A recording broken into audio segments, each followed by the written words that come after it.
ভূত আমার পুত, পেতনি আমার জি, রাম লক্ষণ বুকে আছে, করবে আমার কি।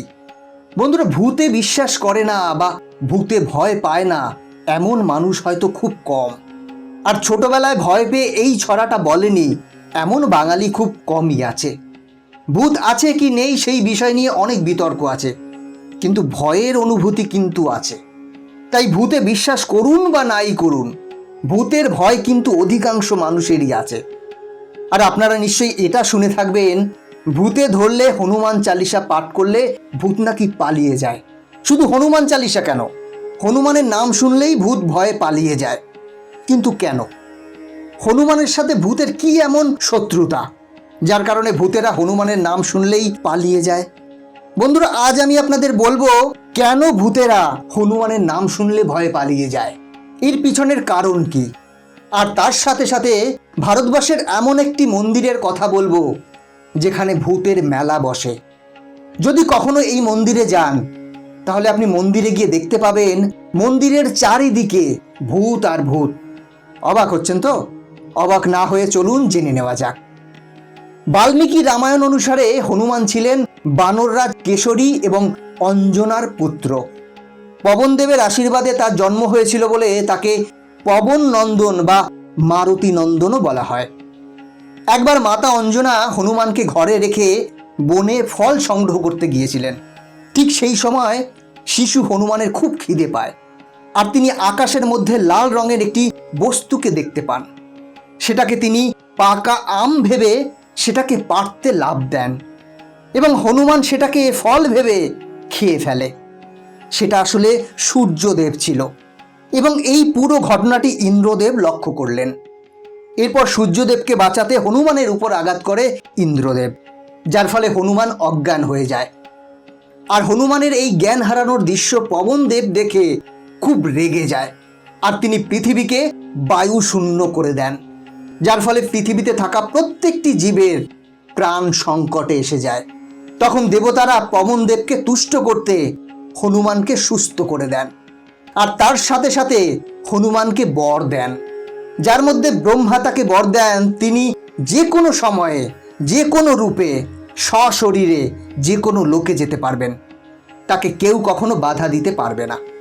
ভূত, প্রেত, পিশাচ এই সব আত্মারা মনুষ্যজনি ত্যাগ করে প্রেত জনিতে প্রবেশ করে এবং ভূতলোক ছেড়ে নিজেদের লোকে চলে যায়, আর সময় মতো নিজেদের লোক ছেড়ে অন্য লোকেদের বিরক্ত করে আবার নিজেদের লোকে ফিরে যায়। তাই ব্রহ্মার কাছ থেকে বরদান স্বরূপ হনুমানজি যে কোনো সময় যে কোনো লোকে সশরীরে যেতে পারে, এমনকি প্রেত লোকেও। তাই ভূত প্রেত হনুমানজির নজর এড়াতে পারে না। আর যেসব ভূত প্রেতরা হনুমানজির ভক্তদের বিরক্ত করে, হনুমানজি তার লোকে গিয়ে তাকে শাস্তি দেয়, যে কারণে এই সব দুষ্টু আত্মারা হনুমানজির ভক্তদের বেশি ভয় পায়।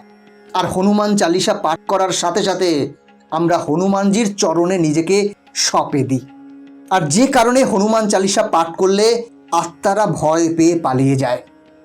হনুমানজি যেই স্থানে সূর্যকে পাকা আম ভেবে খেতে লাফ দিয়েছিলেন সেই স্থানটি মহারাষ্ট্রের নাসিকে অঞ্জুমান পর্বতে অবস্থিত, যেখানে হনুমানজির পায়ের ছাপের বিশাল জলাশয় এখনও রয়েছে।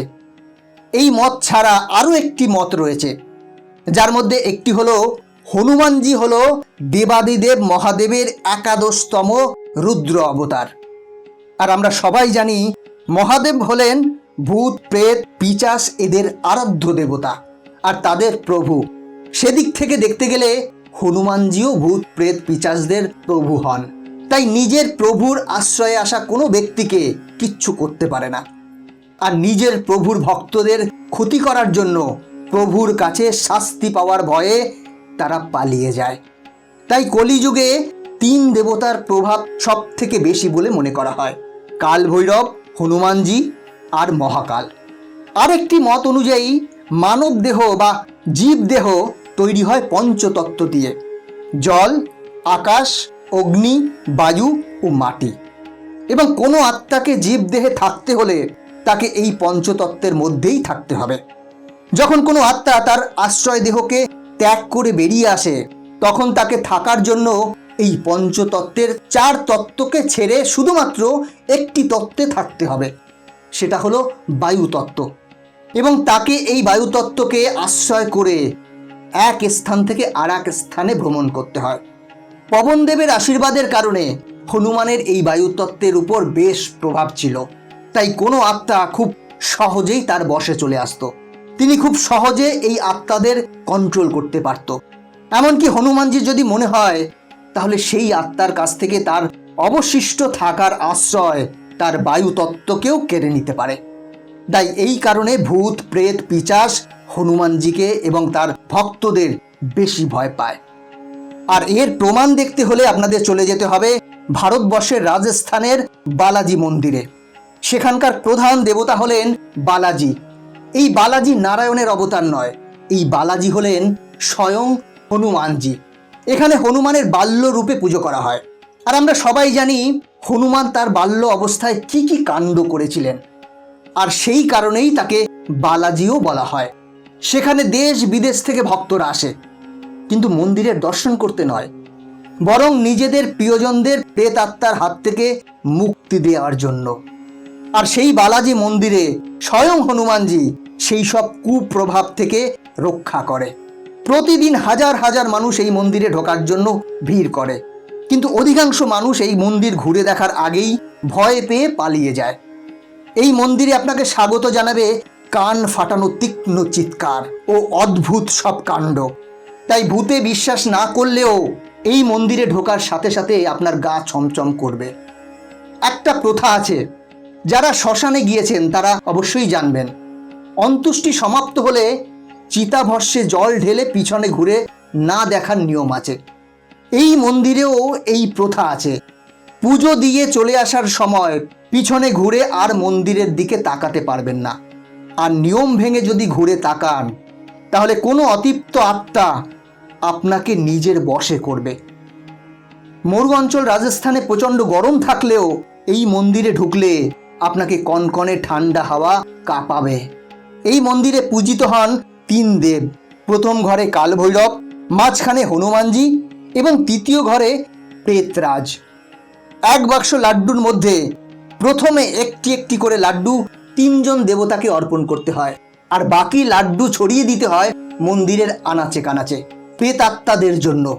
এছাড়াও এই মন্দিরে পুজো দেওয়ার রীতিনীতিও বেশ অদ্ভুত। মন্দিরে পুজোর উপকরণ হিসেবে ফুল ফল এগুলির কোনোই দরকার পড়ে না, বরং এখানে একটি কালো বলের দরকার হয়। মন্দিরের প্রথম ঘরে রয়েছে কাল ভৈরব, আর সেখানে সবসময় জ্বলতে থাকা আগুনের মধ্যে ওই কালো বলটি অর্পণ করতে হয়। এর পরের ঘর হনুমানজি, সেখান থেকে তার আশীর্বাদ নিয়ে আপনাকে চলে যেতে হবে 3 নম্বর ঘরে। এখান থেকেই ভয় আপনাকে ঘিরে ধরবে। আর এই ঘরে দেখবেন নারী পুরুষ শিশুরা অসহায়ভাবে কাঁদছে, কেউ কেউ দেয়ালে মাথা ঠুকছে, আবার কেউ কেউ নিজের গায়ে ফুটন্ত গরম জল ঢালছে। এমনকি সেখান থেকে উদ্ধার করার জন্য আপনার কাছে সাহায্য চাইবে। কিন্তু খবরদার, সাহায্য করা তো দূরের কথা, তাদেরকে সাহায্য করার কথা চিন্তাও করবেন না। তাদের দয়া দেখানো মানে তাদেরকে আপনাকে ভর করে সেখান থেকে বেরিয়ে আসার সুযোগ করে দেওয়া। হতে পারে এই ভয়াবহ দৃশ্য আপনাকে অনেক দিন ধরে তাড়া করে বেড়াবে। এই পর্যন্ত এসে বেশিরভাগ মানুষ ভয়ের চোটে পালিয়ে যায়। শেষ ঘরটিকে নরকের দ্বারও বলা হয়। দেখবেন নারী পুরুষ শিশু পাথরে বা দেওয়ালে মোটা মোটা চেন দিয়ে বাঁধা, এবং তাদেরকে নৃশংসভাবে অত্যাচার করা হয়। বলা হয় ওদের ওপর থেকে অশুভ শক্তির প্রভাব কাটানোর চেষ্টা চালানো হচ্ছে। আর একটা কথা, মন্দিরে আসার পথে ভুল করেও কোনো খাবার বা জলের বোতল আনবেন না, আর না মন্দির থেকে যাওয়ার সময় কোনো কিছু সঙ্গে করে নিয়ে যাবেন না। হতে পারে মন্দিরে আসার পর অনেকেই মন্দিরের প্রসাদ বা জল কিনতে অনুরোধ করবে, কিন্তু খবরদার, তাদের ফাঁদে কখনোই পা দেবেন না। তাদের ফাঁদে পা দেওয়া মানে আপনি হলেন পরবর্তী শিকার। এমনকি মন্দিরে ঢোকার পর আপনার মনে হতে পারে চেনা গলায় আপনার নাম ধরে কেউ ডাকছে, কিন্তু ভুল করেও সেই ডাকে সাড়া দেওয়া তো দূরের কথা, পিছন ঘুরে তাকাবেনও না। যখন কোনো ব্যক্তি ভূত প্রেত পিশাচের কবলে পড়ে আর কোনোভাবেই তাকে সুস্থ না করা যায়, তখন ভক্তদের বিশ্বাস এই বালাজি মন্দির নিশ্চয়ই সুস্থ করে দেবে। এই বালাজি মন্দির ভক্তদের শেষ বিশ্বাসের জায়গা। যদি ভূতের ভয় না পেয়ে থাকেন তাহলে সময় করে এই মন্দির ঘুরে দেখে আসতেই পারেন। তবে দুর্বল মনের মানুষরা ভুলেও যাবেন না এই মন্দির। আজকের ভিডিও এখানেই শেষ করছি। ভিডিওটা কেমন লাগলো কমেন্ট করে জানাবেন। এই চ্যানেলে নতুন হলে চ্যানেলটি সাবস্ক্রাইব করে বেল আইকনটি প্রেস করে রাখবেন। ভালো থাকবেন, সাথে থাকবেন।